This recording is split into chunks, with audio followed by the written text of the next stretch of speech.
स्वागत है दोस्तों स्टडी फॉर यूपीएससी में। हम लोग आज ज्योग्राफी पढ़ेंगे जिसमें पार्ट 7 तक हम लोगों ने पढ़ लिया था और उसमें हमने पृथ्वी की आंतरिक संरचना को लेकर पीटी और मेंस दोनों लेवल की तैयारी किए थे। अब आज हम लोग पृथ्वी की गतियां से रिलेटेड टॉपिक पढ़ेंगे, यानी कि चैप्टर नंबर 2। देखिए, इसमें पहली चीज़ हम लोग पढ़ेंगे अक्षांश और देशांतर रेखा के बारे में, फिर हम पृथ्वी की गतियां की तरफ बढ़ेंगे। ठीक है, तो देखिए अक्षांश और देशांतर रेखा, एक अक्षांश रेखा की अगर बात किया जाए कि अक्षांश रेखा होता क्या है, तो इसमें करते क्या है कि पृथ्वी के केंद्र से विषुवत रेखा को आधार मानते हुए क्या करते हैं, उत्तर और दक्षिण की तरफ कोणीय दूरी बनाई जाती है। उसी को क्या कहा जाता है, अक्षांश। यानी अक्षांश क्या है, कोणीय दूरी है। देखिए, जैसे मान लीजिए कि ये अर्थ है और अर्थ का ये सेंटर है, और हम क्या करेंगे कि विषुवत रेखा एक ड्रॉ कर लेंगे जो इसके सेंटर से सीधे गुजरता हो। ठीक, अब क्या करेंगे कि इससे एंगल बनाते हुए, जैसे मान लीजिए कि इससे क्या करेंगे, एंगल बनाएंगे ऐसे करके।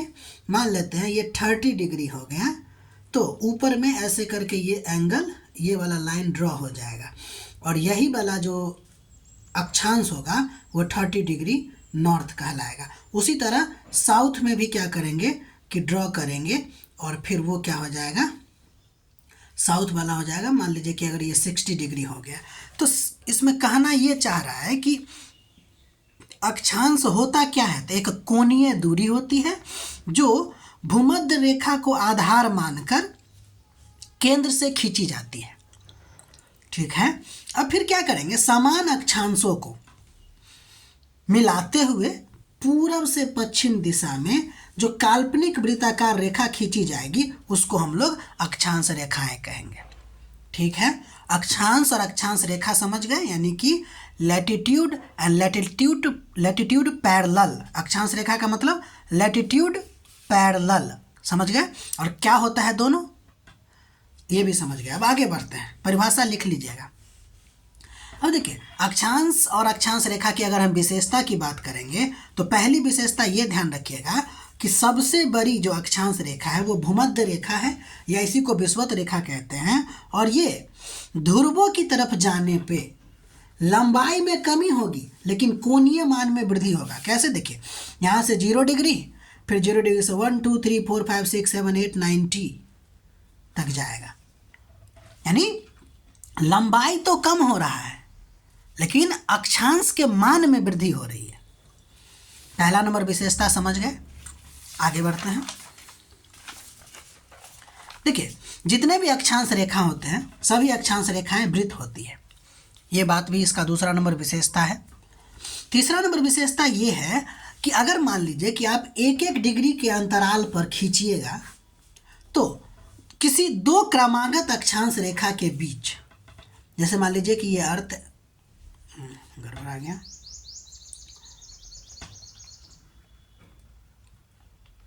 ये अर्थ है, अर्थ पे मान लीजिए कि ये विषुवत रेखा खींचे और यहाँ 1 डिग्री हो गया, ये 0 डिग्री और ये 1 डिग्री, फिर यहाँ पे ये 2 डिग्री।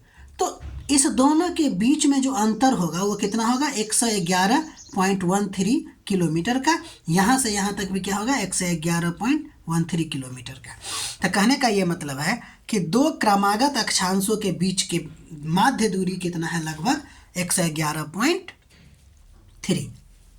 अगर आप इसी आधार पर खींचिएगा 1-1 डिग्री के अंतराल पे, तो इसकी कुल संख्या आपको देखने को मिलेगी 179। देखिए होता क्या है कि जैसे मान लीजिए कि ये पृथ्वी है और ये हो गया आपको 0 डिग्री, तो यहाँ से लेके 90 तक और यहाँ से लेके 90 तक।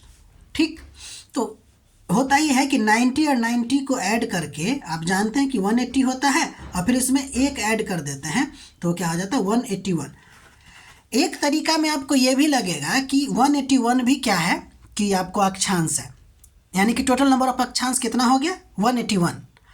लेकिन जब आप 1 डिग्री के अंतराल पे खींचिएगा तो आपको 179 ही होगा, क्योंकि ये जो नॉर्थ 90 डिग्री वाला जो है और वो जो 90 डिग्री वाला साउथ है वो रेखा ना होकर आपको पोल है, पॉइंट है।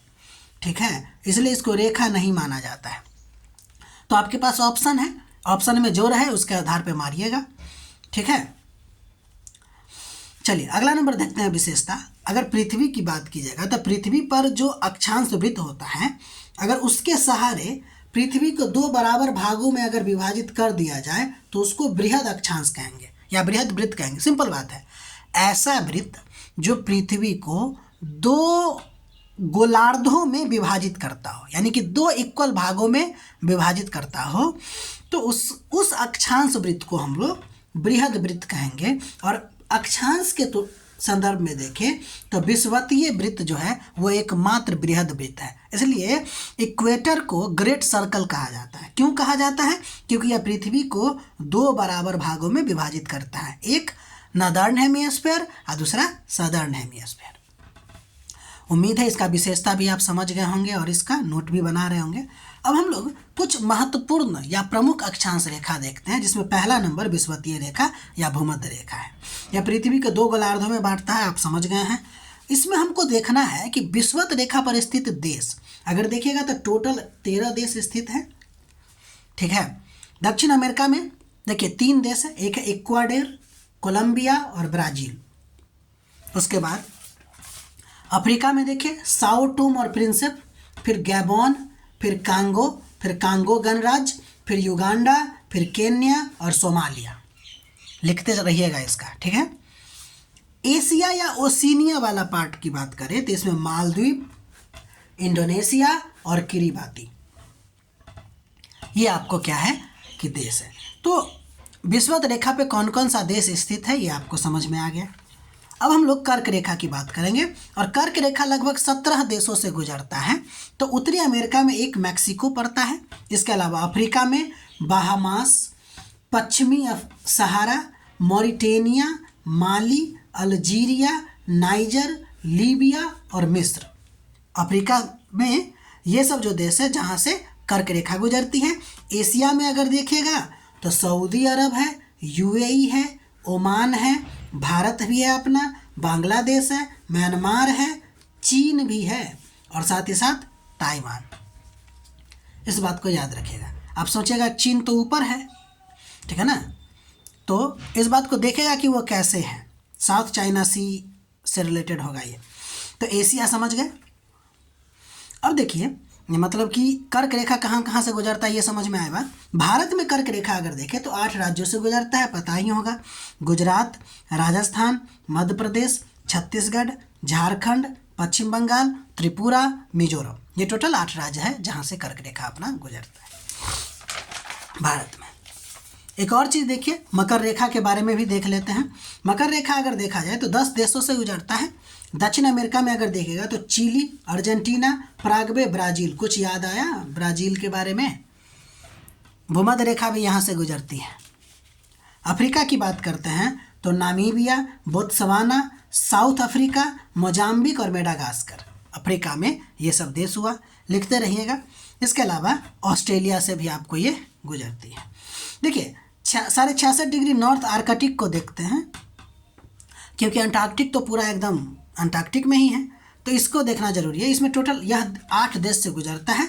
यूएसए, लेकिन ध्यान रखिएगा यूएसए में केवल अलास्का वाला क्षेत्र, इसके अलावा कनाडा, ग्रीनलैंड। देखिए ग्रीनलैंड जो है वह आपको डेनमार्क का पार्ट है, ठीक है ना, लेकिन ये ग्रीनलैंड से गुजरता है, डेनमार्क से नहीं।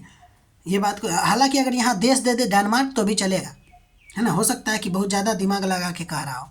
इसके अलावा आइसलैंड में, नॉर्वे में, स्वीडन में, फिनलैंड में और रसिया, ठीक है, रसिया से भी, यानी कि रसिया जो मतलब कि यूरोप वाला पार्ट है वहाँ से, ठीक है। इस बात को ध्यान रखिएगा। तो इस चैप्टर का हम शुरुआत कर दिए हैं और बहुत ही डिटेल अध्ययन करेंगे इसका भी, ठीक है। हमने आपको अक्षांश और अक्षांश रेखा का विशेषता और अक्षांश रेखा में कुछ जो महत्वपूर्ण है उसे गुजरने वाला कौन कौन सा देश है ये आपको बताएं। अब हम लोग देशांतर या यामियोत्तर पढ़ेंगे, ठीक है, अगले वीडियो में। तब तक के लिए अपना ख्याल रखिए। हमारा प्रयास अगर अच्छा लग रहा है तो लाइक कीजिए, शेयर कीजिए और सब्सक्राइब कीजिए।